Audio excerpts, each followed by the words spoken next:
The book of Job is a special book. It stands alone.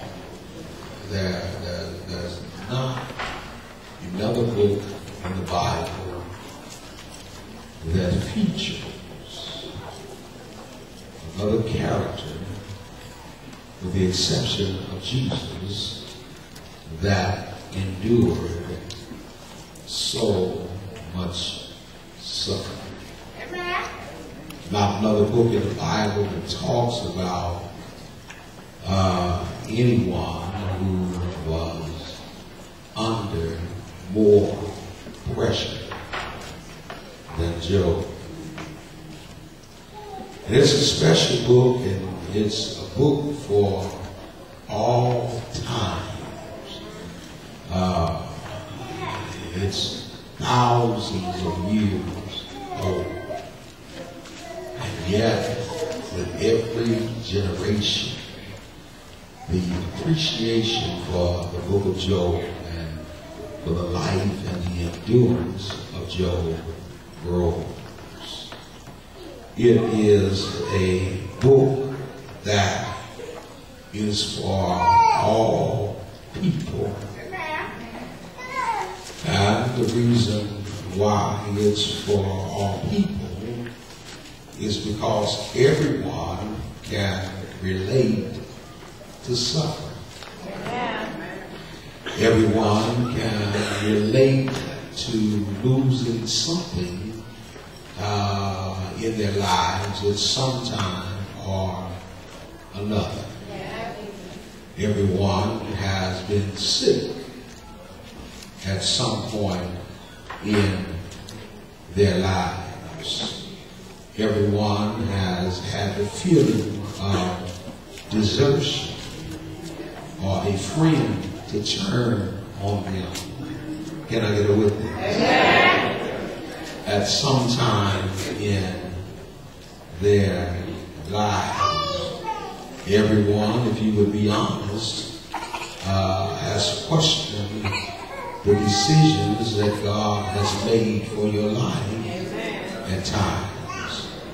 There have always been times in all of our lives when we did not understand why we had to go through the things that we were going through.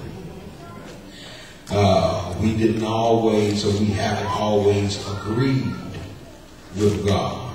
And God knows that we don't always agree with Him. And God is not tripping, and He's not going to kill you because you don't agree with Him.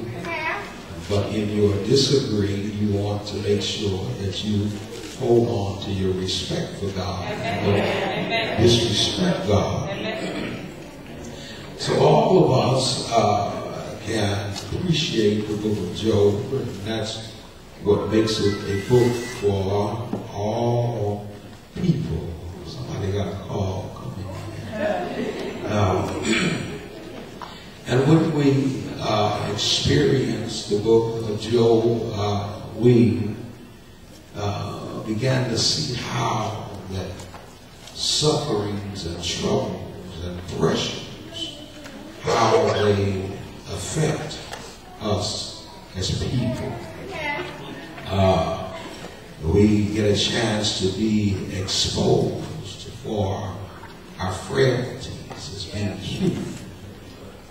Because pressure will cause an individual to realize that we are not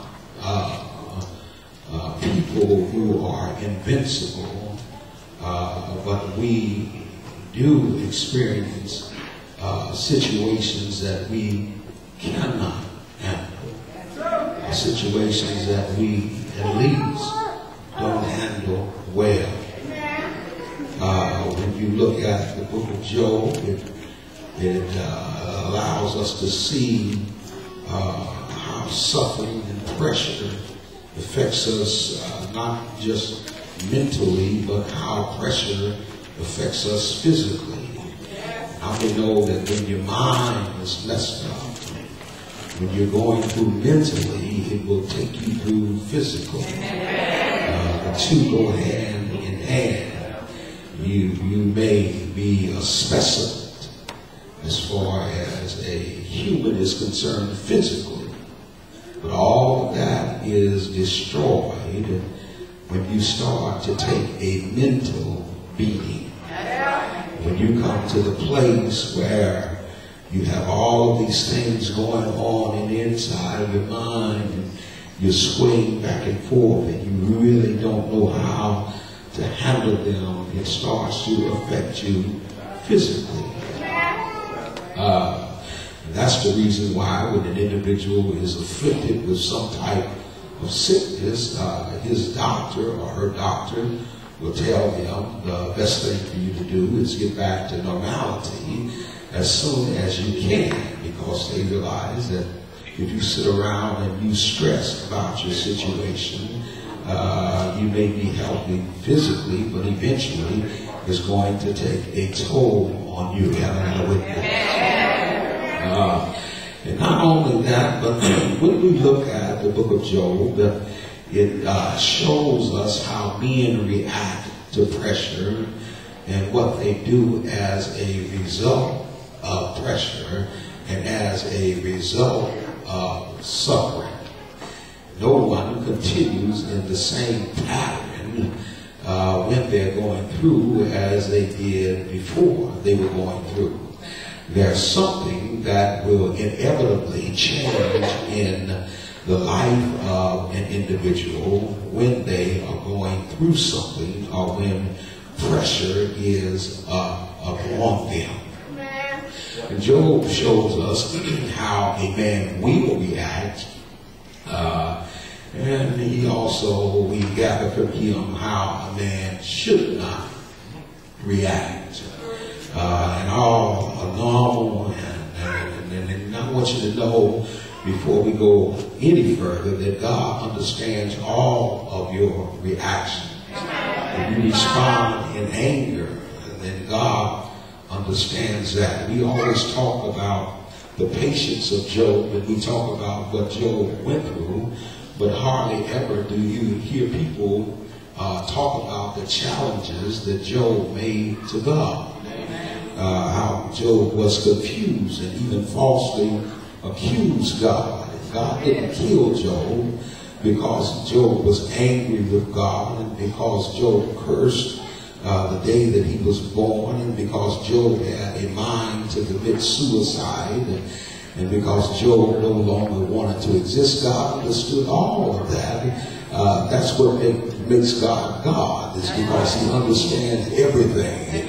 He understands our every action. He understands our every reaction. And God understood Job, and God didn't kill Job, but he continued to walk with God even in the times of the challenges and the times of misunderstanding that Job had against God.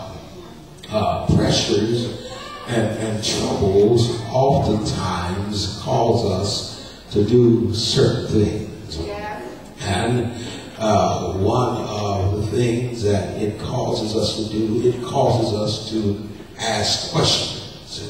When we are going through something, when we are suffering, when we have pressures upon us, we ask questions. And one of the most favorite questions that all of us have is the question, why me, Lord? Why is it that I have to go through what I am going through? Why is it that I have to suffer the things that I am suffering? It makes us question our faith in God. We are oftentimes asking ourselves, do I really believe God like I say that I believe God? And if I believe God like I say that I believe God, then why is it that I'm doing so poorly upon this test? And it's not because you don't trust God. It's not because you don't love God. It's not because you don't have faith in God. But